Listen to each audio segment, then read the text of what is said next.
আমরা ছোটবেলায় যে রিং চিপসগুলো খেতাম সেটা কি কি উপকরণ দিয়ে কিভাবে এবং কোথায় তৈরি হয় তারই ডিটেলস ভিডিও নিয়ে চলে আসলাম আজকে।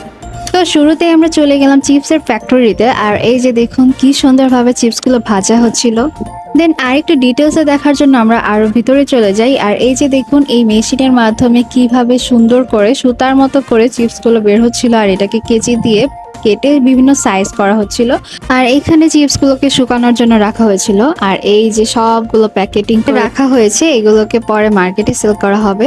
তারপর আমাদেরকে গরম গরম কিছু চিপস খেতে দেওয়া হলো, আর আমি যেহেতু আমার ফ্রেন্ডদেরকে নিয়ে গেছিলাম, দেখুন ওরা কারাকারি করে কিভাবে খাচ্ছিল সবাই। অনেস্টলি স্পিকিং এই গরম চিপসগুলো খেতে কিন্তু বাজারের যে প্যাকেটজাত চিপস আছে তার থেকে অনেক বেশি মজা লাগছিল। এখানে কিন্তু চিপসের পাশাপাশি বিভিন্ন ধরনের আচারও বানানো হয়, যেমন এই মেশিনটার মাধ্যমে কিন্তু আচারগুলোকে খুব সুন্দরভাবে পেস্ট করা হচ্ছিল।